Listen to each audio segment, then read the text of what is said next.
Are you done? You're done? Okay. I can't have seen some things. Hey guys, welcome to my channel. Oop. Nope, didn't mean to do that. Hey guys, welcome to my channel. It's your girl Jah'Nyah, the one and only. As you guys can clearly see, this is my very first YouTube video, and I'm very excited because this is something I've wanted to do for a while now, and it's nice to finally get the ball rolling. Why do you have to look at me? Stop it. Honestly, today I just want to sit down and draw on my iPad. It's too cold to be doing anything right now. Way too cold. So with that being said, let's just jump into today's video.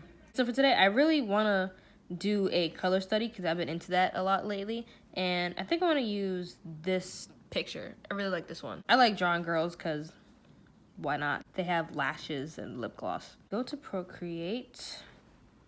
I'm going to open up one of the default canvases. I'm going to use Square because that one's the best for Instagram. Go up, go up, go up. Put Pinterest right there. Just use this one. Most people, when they do Draw With Me's on YouTube, they add like some melodic music in the background. I like to run my mouth, so I can't do that. Let's use a flat brush, one of the default flat brushes for the sketching phase.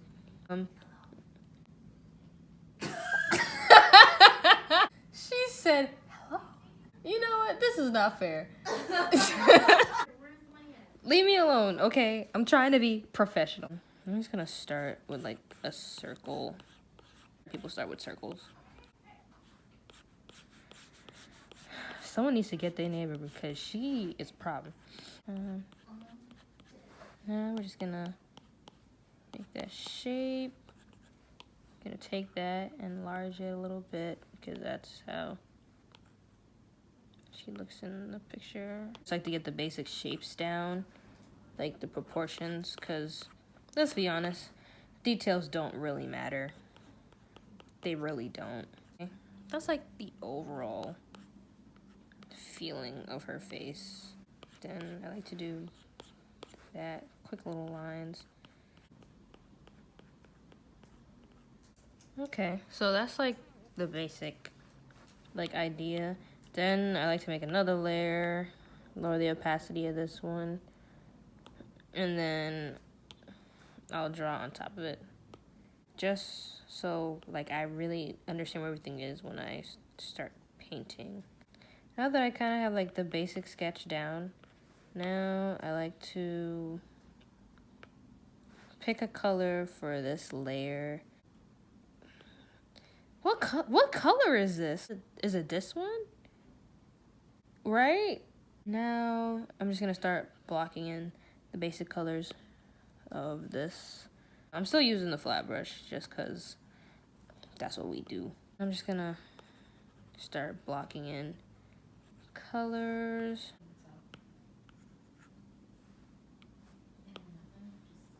Blocking in the green. There we go.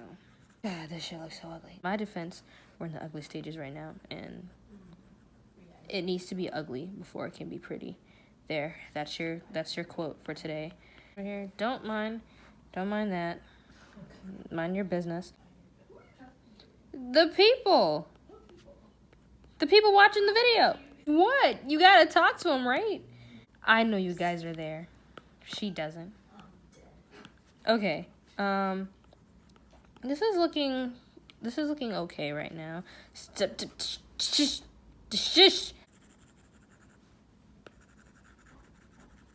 colors that are underneath. Okay. Now that I have that down, I feel comfortable enough to finally start actually watching it in. I'm just gonna get rid of this layer underneath here, and then I'm gonna make another layer, and then I'm gonna go up here, and then I'm finally gonna go to a different brush set. This is the Portrait Kit brush set that I got online. I think it was like $9 online for it. Then I'm gonna use the Smooth Line. That's a nice brush. I like that brush. This green needs to change, so I'm gonna use this kind of green. Start up here. Boom, ba-dum, bum. Aside from the color scheme, I like Kehlani's music. She makes some alright music. I wouldn't put her in my top 5, but her last album, what is it called? It Was Good Before It Wasn't. That was a pretty good album. It was really nice. She had the song with Jah'Nyah on it. It was fire. Definitely a album I would recommend for when you're driving. I like listening to it when I'm out on the road. I'm gonna take this green. It's more like it's like a, I want to say turquoise, but I guess it is in a way a turquoise. It is a turquoise. It identifies as turquoise. Yeah.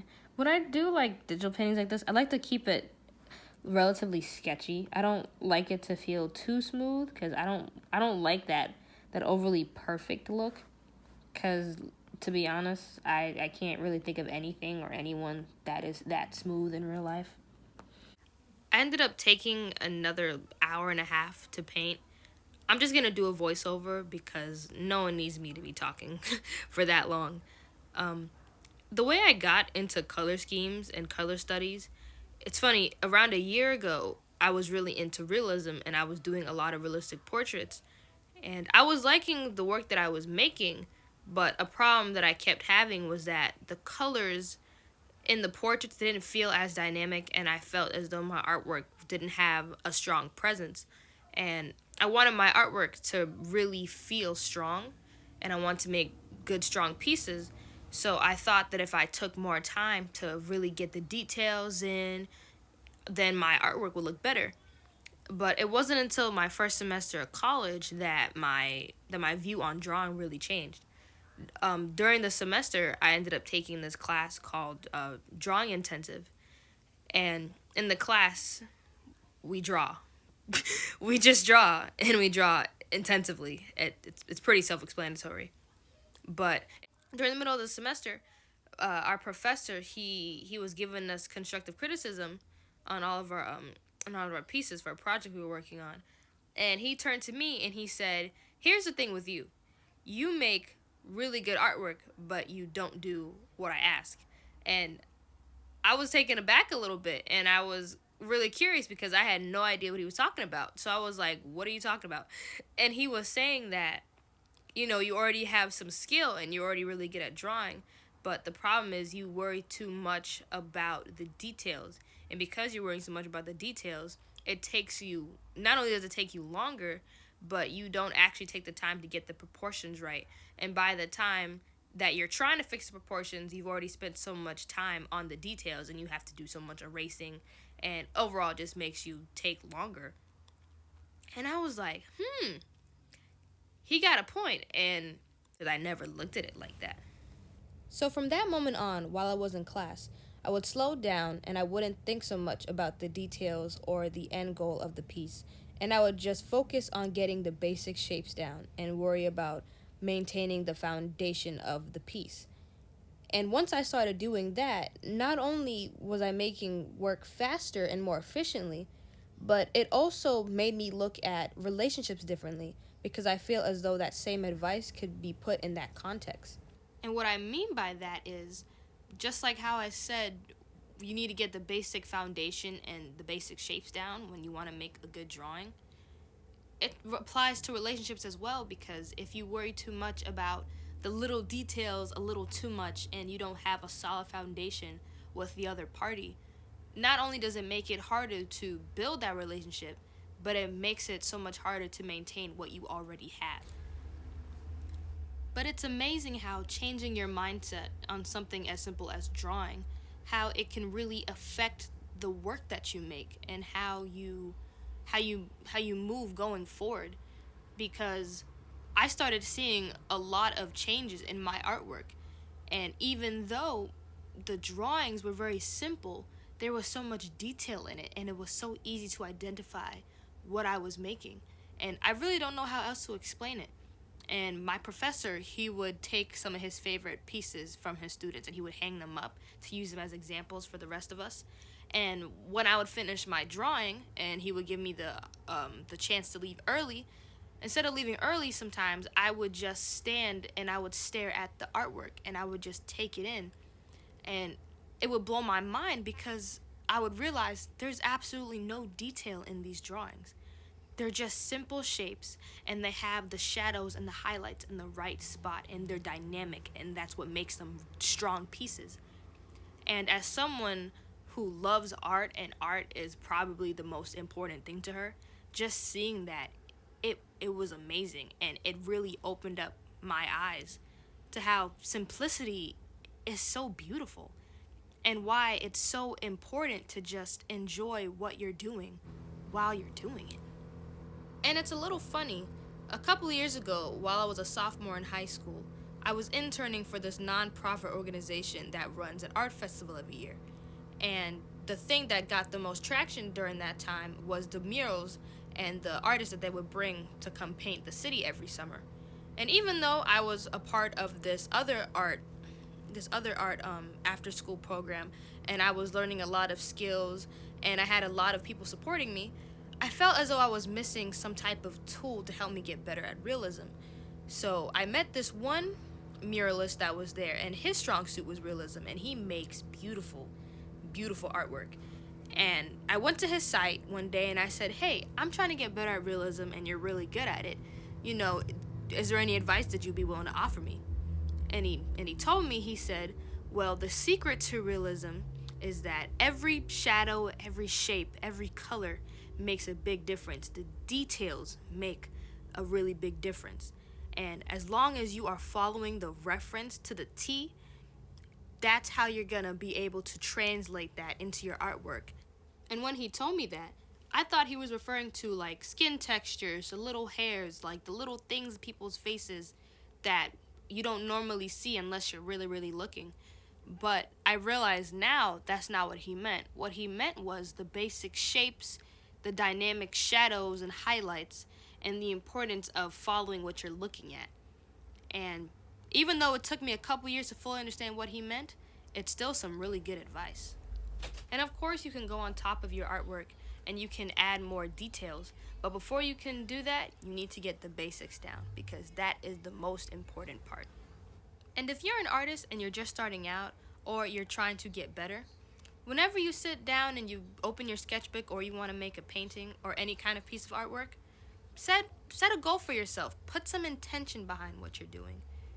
For example, for this piece that I'm doing, my goal wasn't to get the proportions down to the T, but it was to have an efficient color study and for me to see how good I am at following the colors in a reference. Not too long ago, I saw this reel on Instagram, and it's of this motivational speaker, and he's speaking to the audience, and he says, practice makes what?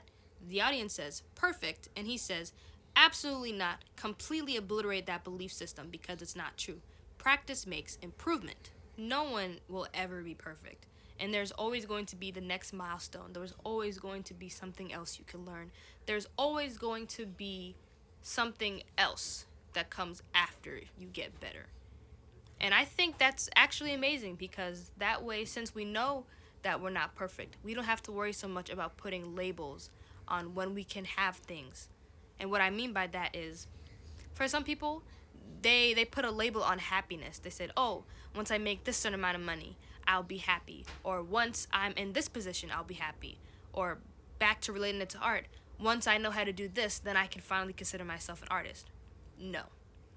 You have to make the decision on whether you choose to be an artist. How you perceive yourself is what matters. I've been making art for as long as I can remember, and I always enjoyed it, no matter how bad I thought I was at something. And when you can still appreciate yourself and appreciate the work that you make, once you do make more progress and you do reach your next milestone, and you can look back and see where you were before, not only will you be proud of yourself, but you'll be proud of the fact that you kept going. Even though you weren't exactly where you wanted to be, you were still happy with where you are, and you knew that you had the potential to get better. So just enjoy the process. Be happy with who you are and be happy with what you bring to the table. Because at the end of the day, there's only one you. And as cliche as that sounds, cliches are cliche because there is some truth to it. We're basically done. Hold on.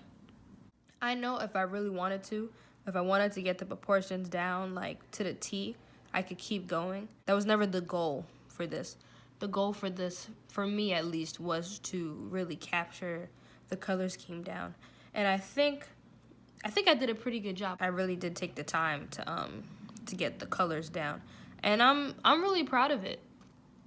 I'm actually really happy with how this came out. This ended up taking way longer than I expected. I was hoping that I would have gotten it done a little bit faster. At the same time, you never want to rush with these kind of things, because I did end up taking about a good 2 to 3 hour break. Sometimes when you really want to enjoy the process, you have to be able to get up and, you know, stretch out and honestly just relax. It's good to give yourself a break and not think too much about the end goal. The whole point of doing art is for it to be therapeutic and to have a good time.